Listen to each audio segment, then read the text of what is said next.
siempre les digo que tenemos un tiempo muy cortito, pues voy a intentar hacerlo lo más efectivo posible y empezar rapidísimo. Y efectivamente, como dice Sabina, pues es como la segunda parte de la trilogía.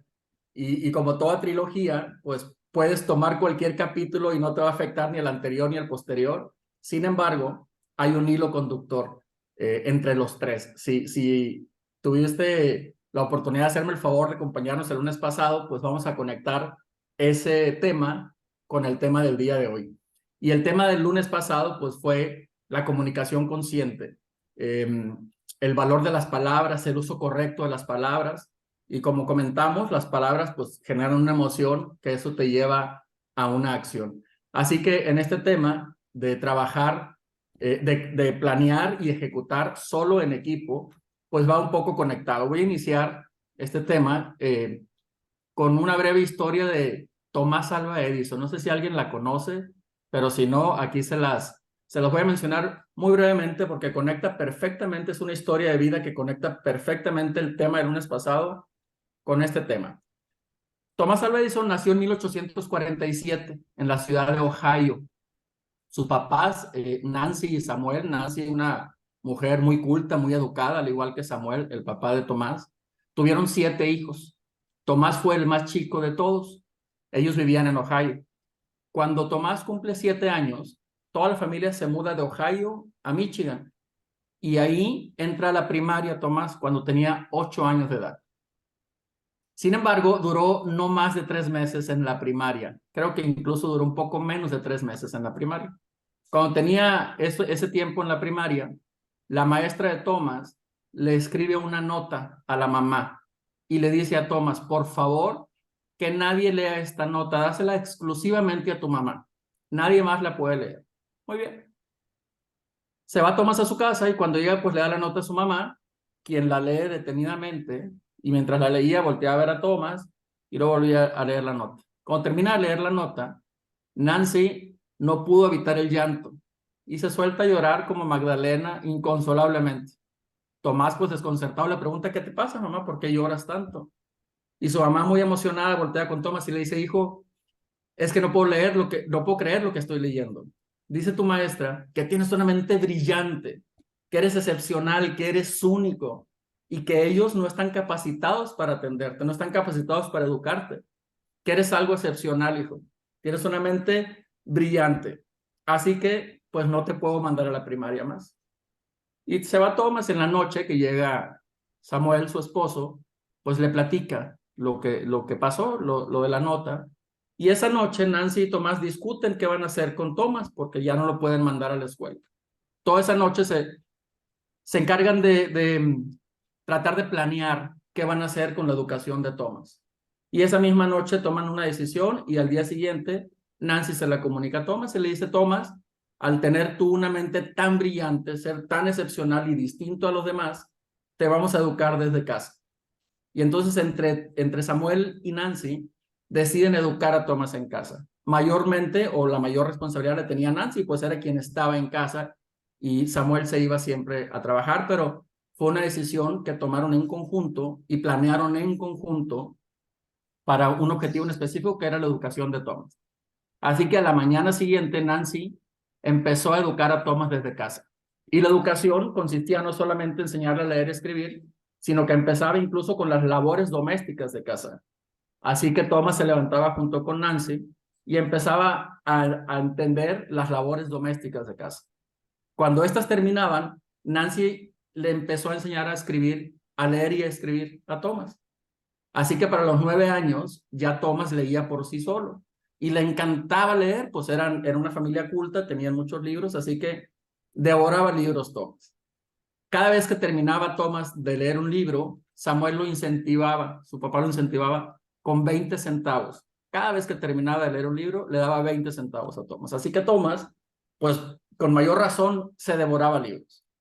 A los 12 años de Thomas, decide empezar a trabajar y se consigue un trabajo vendiendo diarios en aquel entonces, 1856, por ahí más o menos. Entonces empieza a vender diarios y toma un tren de Ohio a otro puerto, a otro punto, para vender diarios. Solo que cuando llegaba al otro punto, el tren de regreso tardaba 6 horas para regresar a casa.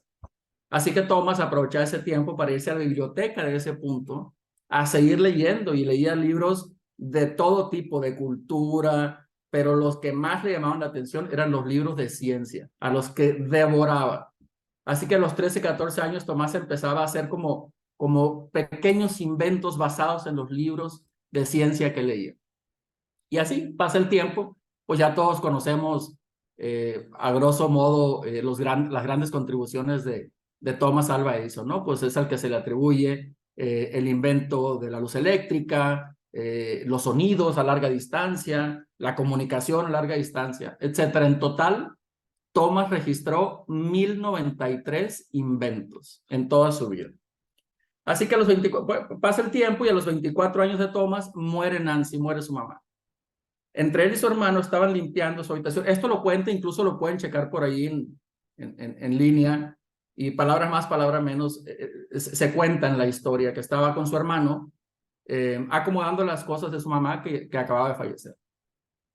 En eso se encuentra Thomas un libro con la nota de la maestra de la primaria, y Thomas decide leerlo para recordar aquellas palabras tan lindas que le dijo su mamá. Thomas es que cuando termina de leer, quien empieza a llorar es él mismo. Resulta que las palabras que le había dicho Nancy a Thomas, pues no eran precisamente las palabras que tenían escritos ese libro, esa nota.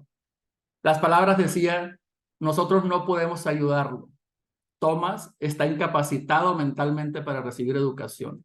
Thomas está enfermo. Nosotros no podemos ayudar. Así que quien llora pues es Thomas, ¿no? Y con esto, con esta breve historia, quise pues empatar los dos temas: la importancia del uso de las palabras. Así de importante es el impacto del uso de las palabras, sobre todo en un niño que se está formando, que está entendiendo, que está comprendiendo y que está absorbiendo cada una de las palabras que le dicen las personas que importan para el niño.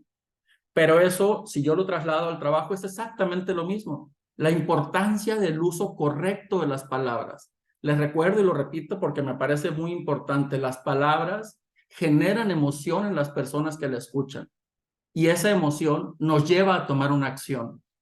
Tomando como base la historia de Tomás Alva, pues bueno, así de relevante fueron las palabras. ¿Qué hubiese sucedido si Nancy le dice a Tomás la verdad? ¿Qué hubiese sucedido? ¿Qué hubiese sucedido si no trabajan en conjunto con su esposo? Esta parte en donde el uso correcto de las palabras lleva a una acción correcta, se conjuga o se amalgama con la colaboración de dos personas que decidieron planear y ejecutar en equipo. Es decir, ellos se pusieron de acuerdo una noche antes qué van a hacer con Thomas, y entre los dos decidieron qué van a hacer. Los dos tenían una empresa en común que era su hijo, y entre los dos tomaron las decisiones, me parece a mí, las más acertadas, pero también repartieron tareas cada uno de los dos, y cada quien tuvo su responsabilidad para llevar a cabo ese emprendimiento, esa empresa, esa tarea de educar a Thomas. Entonces la planeación de ese trabajo fue exactamente igual a la ejecución. Planearon y ejecutaron al mismo tiempo, con el uso correcto de las palabras. Esa es la historia en breve modo de Tomás Alva, pero la relevancia me pareció muy acertado compartirla, conectando esos dos temas, con el uso correcto de las palabras y la planeación y ejecución de los objetivos de algo. Les comentaba siempre que a mí me apasionan estos temas, pero sobre todo me gusta compartirlos como un crecimiento personal, al margen del trabajo, al margen de los problemas que tengas, al margen de tu casa. Este es un conocimiento personal, pues es un crecimiento personal para entender el uso de las palabras y la planeación y la ejecución en equipo. Eso no quiere decir que siempre que planeamos en equipo y ejecutamos en equipo los resultados son increíbles. Claro, hay ventajas, hay otras que no son tanto, que son líneas de aprendizaje, pero en general cuando se llevan de una manera correcta y se ejecutan, se planean y se ejecutan de manera correcta, los resultados son estos. Conectando este tema del uso de las palabras con la planeación y la ejecución, me gustaría compartirles cuáles son algunas de las ventajas de planear y ejecutar en equipo. Ricardo, Isaac o Sabina o cualquiera, si en el proceso que estoy platicando se les ocurre algún ejemplo literal de su empresa, de su casa, me encantaría que lo compartieran y lo resolvemos y eso nos da una mayor ejecución de la realidad sobre estos temas. Bueno, ventajas, algunas, porque hay muchísimas, pero tenemos corto tiempo y elegí unas cuantas para entender las ventajas de planear y de ejecutar en equipo. Primero que todo, pues se alinean los objetivos. Cuando se planea en equipo, se alinean los objetivos. No va uno para acá y el otro para allá. Se alinean. Vamos a imaginar si esto lo trasladamos a casa, pues Nancy y Samuel solamente son dos. Los dos planearon y ejecutaron en equipo. Pero si esto lo traslada, y eso regularmente sucede en casa, sobre todo con los hijos, pero también lo podemos llevar a nuestra casa si vamos a planear comprar una casa, remodelar la casa, vender el carro, cambiarnos de ciudad, cualquier decisión importante, es importante, valga la redundancia, que se planeen en equipo, porque tienen que ir en conjunto tanto los objetivos propios como los del equipo. Pero si esto lo traslado al trabajo, pues bueno, ahí es un poco más complejo porque no solamente son dos personas, son muchas más en algunos de los casos, pero aún así es el mismo proceso, el mismo procedimiento. Entonces, la primera ventaja es se alinean los objetivos. Nadie va para un camino distinto que a lo que va a los objetivos. Y en esto lo podemos imaginar en cualquier departamento de la empresa. En el departamento de mayor experiencia propio, pues es en el de eventos. Yo fui director comercial de muchos medios de comunicación masiva, de Uniradio, de Televisa, de Grupo Milenio, Multimedios, pero casi siempre dirigiendo el departamento comercial o la dirección general, que es un poco similar. Así que si yo traslado esto a alineación de objetivos, pues junto a todo mi departamento de ventas y encuentro el objetivo en común o las cantidades que tenemos que lograr, pero se planea en equipo, se comparte la información. Una persona ejecuta con mayor efectividad cuando tiene más información. Entre más información tiene, mayor efectividad es con lo que ejecuta. Otra ventaja es que todos se sienten parte del equipo, todos se sienten parte incluso del resultado del equipo.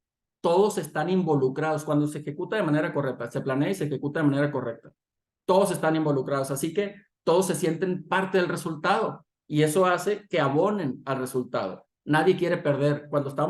Si vamos a unas competencias y vas trabajando en equipo, pues no quieres que tu equipo pierda, así que todos se sienten involucrados. Otra ventaja es que existe un mayor compromiso, porque se toma incluso hasta personal. Ese reto de tenemos que llegar se toma personal.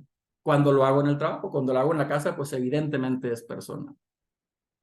Una ventaja distinta también es que existen mayores ideas, porque todos participan, todos son capaces de participar y a veces, a mí en lo personal, muchas veces me sorprendió más de una idea de más de algún integrante de algún equipo con los que he trabajado.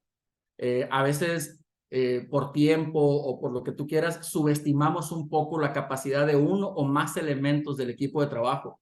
Cuando compartimos esta forma de trabajar, nos sorprendemos, créanme, nos sorprendemos de algunas ideas cuando se abren las ideas.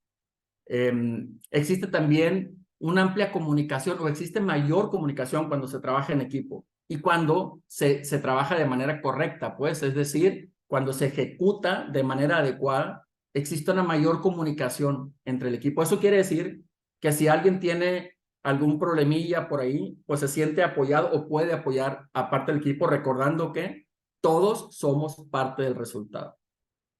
Existe otra ventaja que es la apertura para mostrar las fortalezas individuales, que eso es bien importante. Como les decía, yo me he llevado más de una sorpresa con más de una persona con la que hemos trabajado en equipo, en donde le hemos encontrado fortalezas distintas a las que creemos y a lo mejor incluso a mí me tocó hacer algunos cambios trabajando de esta manera, revisando las técnicas y sobre todo las fortalezas individuales. Hice varios movimientos de aquí para allá, dando mayor responsabilidades o incluso quitando ciertas responsabilidades, pero eso es cuando se pone atención de forma individual a un trabajo en equipo. Se descubren mayores fortalezas porque todos se sienten con mayor apertura de opinar. Cuando el trabajo es unilateral, cuando una persona decide y ejecuta y nada más utiliza los elementos de su familia, de sus amigos o de su equipo de trabajo como herramienta para lograr los objetivos, pues una herramienta no piensa, una herramienta no acciona, una herramienta nomás hace lo que las instrucciones del que la maneja dicta. Cuando se hace de esta manera, las ideas surgen, se sienten en confianza como para decir, a ver, espérame, a mí me parece que lo hacemos mejor de esta manera. O no, ¿sabes qué? Si lo hacemos de esta manera, a lo mejor no, porque yo tengo cierta experiencia de otro lado que me hace pensar de esta manera. Pero cuando el equipo se ejecuta de forma unilateral, esas ideas ahí se quedan guardadas, incluso nunca se mencionan. Entonces es otra de las desventajas. Otra ventaja es que promueve el desarrollo, no solamente de las relaciones interpersonales, sino de las personas individuales. Cuando una persona se siente libre de opinar y de ejecutar, es muy fácil que le surjan ideas, que él solo, a veces existe un problema en alguno de los objetivos, cuando es de forma unilateral, pues el líder se siente a ver cómo lo voy a resolver. Cuando es en equipo, se comparte la problemática y no es lo mismo el pensamiento de una persona que de 10, de 15 o de 30 personas. Puede que quizás surja una idea mejor incluso que la que tú tenías pensado. Así que planear y ejecutar en equipo promueve el desarrollo personal y de relaciones interpersonales. Se convierte también en una red de apoyo para los miembros del equipo cuando uno de ellos falla o se atrasa, pues se convierte también en una red de apoyo. En general, digo, hay muchas más ventajas. Por cuestión de tiempo quise resumirlas en estas 6, 8 ventajas que son las más claras de ejecutar en equipo. Y retomando la historia de Thomas, pues bueno, fue muy claro las ventajas. De todo lo que he leído sobre Thomas, nunca he encontrado información que los hermanos estuviesen involucrados en la educación de Thomas, pero seguro sí, o al menos sí estuvieron informados pues eran 7 hermanos y de alguna manera era el único que estaba educado en casa. Entonces todos estaban involucrados, no tengo pruebas, pero tampoco dudas, todos estaban involucrados en la educación de Thomas, en el objetivo de educar a Thomas. Así que bueno, esas son en general las ventajas, pero existen también, sí, adelante Ricardo. Perdón, es que batallo, no sé por qué no me aparece la manita. Fíjate que una de las ventajas también que ahorita estaba viendo que las enunciaras y no duplicar, reduce el estrés, definitivamente reduce el estrés. Y yo lo he visto en juntas en las que todos estamos de acuerdo, aquí mismo, y de repente vemos algo y estamos de acuerdo y vemos algo que decimos, ya con esto tenemos perfectamente planeado los próximos 3 meses y tenemos mayor claridad, y ves una especie de alivio en todos los colaboradores. Los que estamos involucrados ves un alivio y eso es una reducción de estrés y creo que es muy importante. Sí, estoy de acuerdo, Ricardo. Justamente la colaboración entre todos, sí, sí efectivamente hace que reduzca el estrés porque la responsabilidad no es sola, es compartida. Así que también el estrés de alguna manera se comparte por los resultados. Por supuesto que tiene una relación directa con el estrés. Gracias, Ricardo. Y bueno, al existir ventajas, pues también existen ciertas desventajas o el cuidado especial que debemos de trabajar, de tener al trabajar de esta manera, de planear y ejecutar en equipo. Tenemos que estar conscientes que primero que todo, para trabajar de esta manera, debe existir siempre un líder. Y como líder, no me refiero a aquel que va cargando como el chicote y órale, apúrense, sino el responsable de guiar al equipo. Un líder, bueno, ese es un tema también muy amplio de los tipos de liderazgo y la forma de llevar a un equipo de trabajo. Pero ese puede ser una desventaja o hay que tener cuidado con la selección específica del líder, específicamente del líder. Puede ser una ventaja o desventaja, hay que tener mucho cuidado. Otra desventaja o otro punto a cuidar es que al trabajar con tanta gente distinta puede crear conflictos entre las personas. No todos están de acuerdo en lo mismo, no todos piensan igual. Al una persona estar en desacuerdo que ejecuta distinto, puede generar todo un cambio en la planeación de los objetivos, en la ejecución de los objetivos. Entonces, el líder tiene que estar muy atento a cualquier desviación, no solamente de los objetivos que se deben de estar verificando constantemente, sino también en encontrar cuando existan esa parte de personas un poquito rebeldes o que piensan distinto, al darles apertura para que todo el mundo pueda generar ideas, pues también se les da apertura para generar ideas que no necesariamente puedan alinearse con los objetivos y eso puede generar conflicto. Así que hay que tener muchísimo cuidado a la hora de elegir el líder. También existen personas que se sienten más cómodas trabajando solos. Hay personas que se sienten como más efectivas, más eficientes trabajando solos y está bien. También está bien tenerlas en parte del equipo. Esas personas pueden darnos resultados increíbles cuando se les da una tarea en específico, con acciones específicas, puede tener resultados increíbles que abonen a la labor del equipo sin que necesariamente esté trabajando en el equipo. Hay que tener mucho cuidado, los líderes hay que tener mucho cuidado para identificar a esas personas que trabajan de forma individual, que se resisten. Y eso pues tiene ya también mucho que ver con el sentido de las emociones y la gestión de las emociones de las personas. Y hay personas que son más efectivas así. No se debe obligar a una persona que sea muy eficiente, trabajador individual, a que trabaje en equipo. Así que hay que tener mucho cuidado. Existen también otra de las desventajas o en lo que hay que tener cuidado. Existen personas que nomás, como van todos en equipo y a lo mejor siente que no se siente mucho su ayuda o su falta de, entonces a todos te dicen que sí y ahí van navegando solitos. Sí, claro, sí, lo que ustedes digan, claro, como ustedes digan. Hay que tener mucho cuidado con esas personas porque regularmente no son productivas, solamente están navegando a la par de los demás sin mover necesariamente los remos. Entonces hay que tener mucho cuidado. Y finalmente, en este punto de los cuidados o de los must warnings, pues también debemos entender que existe aparte un requerimiento de un entrenamiento adicional, no solamente para el líder, sino para las personas que vayan llegando posterior a la planeación de algún objetivo.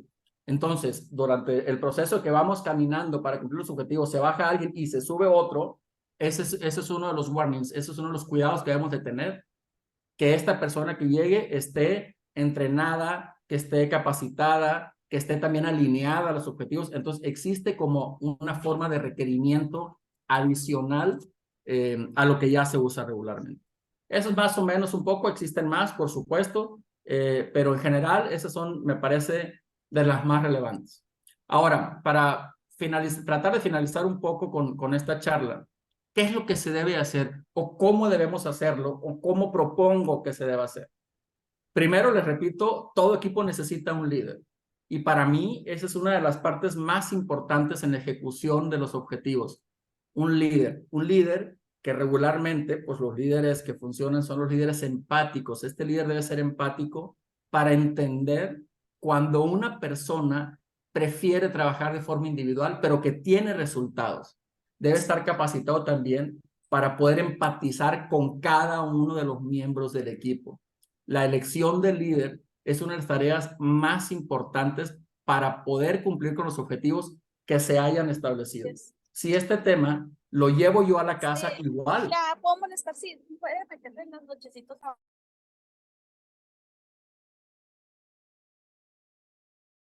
Ándale. ¿Alguien habló, verdad? No, ok. Fue una interrupción, tú dale. Ok, muy bien. Les repito, una de las tareas más importantes o más delicadas para llevar a cabo o cumplir los objetivos es la elección del líder. Tiene que ser muy específico, tiene que tener muchas características para que lleve a cabo la ejecución correcta de la planeación. ¿Cómo debe planearse igual? Identificar los perfiles. Se deben identificar los perfiles que van a trabajar en el equipo o los perfiles de las personas que están trabajando en el equipo. Como les digo, hay algunas personas que trabajan de manera más efectiva trabajando de forma individual. No pasa nada que un equipo de 10 personas, una persona trabaje de forma individual que aporte al equipo. No siempre es así, pero a mí me ha tocado trabajar con personas muy individualistas que son muy efectivas de forma individual y que abonan perfectamente a la ejecución, al cumplimiento de los objetivos. Se debe incentivar también la colaboración en grupo. El líder debe de incentivar la colaboración, debe incentivar esa comunicación, esa relevancia de las palabras de las que hablamos el día lunes pasado y con lo que iniciamos hoy. Debe tener perfectamente claro que la incentivación de la colaboración no de la competencia, es importante en el grupo. La única o el único departamento que considero yo que entre equipo debe haber competencia, no colaboración y competencia, es el departamento de ventas. Y eso solamente como por incentivar bonos, por incentivar porcentajes, es cuando se puede incentivar un poco la competencia entre el equipo.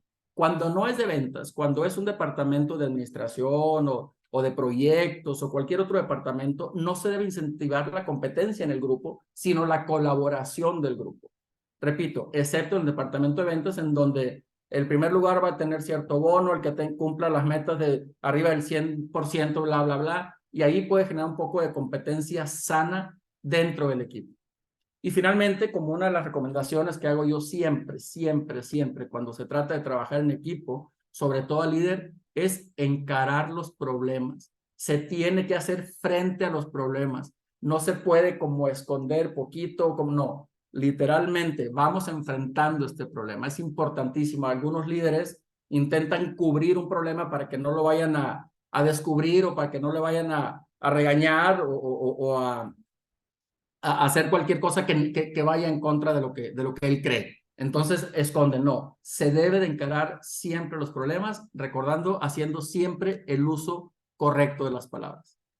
Finalmente, con esto más o menos englobo el tema. Son 8:27 y me estresa mucho que se me van como si fueran 5 minutos. Pero me gustaría finalizar, para cerrar el tema, compartiéndoles una frase que a mí me sirvió mucho. Yo la escribí en mi libro, pero viene mucho al caso. Me gustaría compartirlas. Cuando eres líder de tu trabajo o estás en tu casa o con tus hijos o cuando simplemente tienes un problema en el que tienes que decidir y no sabes qué decidir, tienes dudas sobre qué decidir, A, B, C o D, y no sabes cómo decidir, no sabes qué opción será la mejor. La frase es, cuando tengas alguna duda sobre alguna decisión que tomar, siempre toma la que contenga más amor. Siempre funciona. Parece romántico, parece mentira, pero les doy mi palabra que yo así lo hago y siempre tengo buen resultado. Si yo tengo duda de elegir una opción cuando tengo un problema, hago un análisis y me doy cuenta cuál de las decisiones que debo de tomar contiene más amor, y esa es la que tomo cuando tengo dudas. Si no tengo dudas, pues es muy claro, tomo la decisión que debo de tomar, pero si yo tengo una duda, incluso cuando es en el trabajo, tomo la decisión que contenga más amor. Y bueno, pues espero, no sé si alguien tenga algún comentario adicional, Ricardo, Sabina, Isaac o alguien más.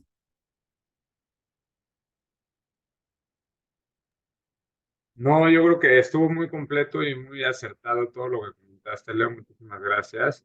El tema de trabajar en equipo pues, te hace pertenecer, hace repartir la responsabilidad, te quita el estrés, y hace que podamos tener muchas más ideas en la mesa y con un buen liderazgo que es importante, entendiendo bien el propósito y nuestra visión y el punto donde queremos llegar, cada uno puede aportar esas ideas, se alinean y las ejecutamos juntos mucho más incentivados cada uno de nosotros, porque al final del día ya es parte de nuestro propósito. No está integrado en nuestro propósito personal, tanto como del grupo. Muchísimas gracias a todos, que tengan un excelente inicio de semana. Gracias y felicidades por este nuevo formato, Lunes de Crecimiento. Bueno, al menos a mí me está gustando mucho, respetando la media hora y teniendo un ponente para que pueda darnos un poquito de seguimiento con los temas. Muy bien, muchas gracias, Isaac. Nada más para finalizar, el siguiente tema, que es el tercero, se llama problema o problemática. Está bien interesante, está muy apasionante también y conecta con los otros dos temas. Ya se los conectaré con una historia al inicio igual, pero está bien interesante. Espero les haya... A mí me conformo con que alguien diga de esta plática obtuve algo distinto, con eso me conformo. Muchas gracias y que tengan un bonito día a todos. Gracias, Leo. Fuerte abrazo. Gracias. Igualmente. Muchas gracias, Leo. Buen día. Buen día.